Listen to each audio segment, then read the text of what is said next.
শেখ হাসিনা সরকার জয় Bangla. Nazrul Islam Majumdar NASA group ও বেসরকারি Exim ব্যাংকের chairman. তবে এসব ছাপিয়ে ভারতে পালিয়ে যাওয়া সাবেক প্রধানমন্ত্রী শেখ হাসিনা সহ তাদের 3 বোনকে বেআইন ডাকতেন তিনি। পত্রিকার পাতা খুললে চোখে পড়ত শেখ হাসিনার পাশে দাঁড়ানো তার হাস্যোজ্জ্বল ছবি। এ সুবাদে তিনি ব্যাংকের মালিকদের সংগঠন বিএবির চেয়ারম্যান পদ পেয়ে যান।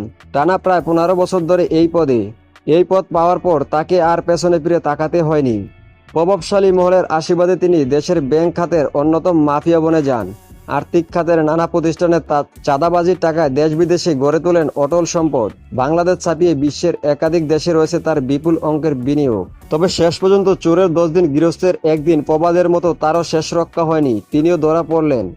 মঙ্গলবার মধ্যরাতে নজরুল ইসলাম মজুমদারকে গ্রেপ্তারের সংবাদ দেয় মহানগর গোয়েন্দা পুলিশ ডিবি। সূত্র বলেছে, মজুমদার মূলত 2017 সালের পরে দেশের ব্যাংকিং সেক্টরে নিজেকে একক ক্ষমতাধর বলে জানান দেন। এ সময় তার বড় ছেলে ওয়াহিদ ইবনে ইসলামের সঙ্গে ঢাকা দক্ষিণ সিটির মেয়র শেখ ফজলে নূর তাপসের বাইরার মেয়ের বিয়ে হয়।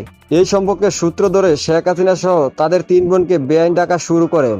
আওয়ামী লীগ সরকার ক্ষমতায় আসার পর সাবেক প্রধানমন্ত্রী শেখ হাসিনার সঙ্গে ঘনিষ্ঠ সুবাদে মজুমদার ব্যাপক ক্ষমতাধর হয়ে ওঠেন। অংশীদারি ব্যবসা হলে ক্ষমতার দাপটে নাসা গ্রুপ তিনি একচ্ছ আধিপত্য কায়েম করেন। এক পর্যায়ে কোম্পানির 20% শেয়ার হোল্ডার ও স্পন্সর পরিচালক আলতাফ হোসেনকে বেআইনিভাবে বের করে দেওয়া হয়। পরে একাধিক সাজানো মামলার পর গোয়েন্দা সংস্থা সহ প্রশাসনকে লেলিয়ে দেওয়া হয় আলতাফ হোসেনের বিরুদ্ধে। কিন্তু এত কিছু সত্ত্বেও দমে যাননি আলতাফ। মালিকানা ফেরত পেতে তিনি আইনি লড়াই শুরু করেন। পাশাপাশি মজুমদারের অর্থ পাচারের অকাট্য প্রমাণ সহ নানা অনিয়মের ফিরিস্তিরি তুলে ধরে সরকারের গুরুত্বপূর্ণ দপ্তরে চিঠি দেন। সূত্রে জানা যায়, লন্ডন এবং হংকং ছাড়াও সংযুক্ত আরব আমিরাতে দুবাইয়ে মজুমদারের বিপুল অঙ্কের বিনিয়োগ রয়েছে। সেখানে রিয়েল এস্টেট খাতে একাধিক কোম্পানি খুলেছেন তিনি, ব্যবসা করছেন।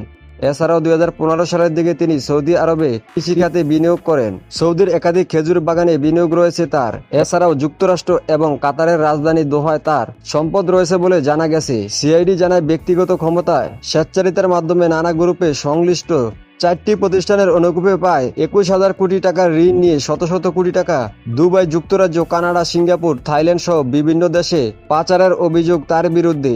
পৃথক অনুসন্ধান করছে সিআইডির।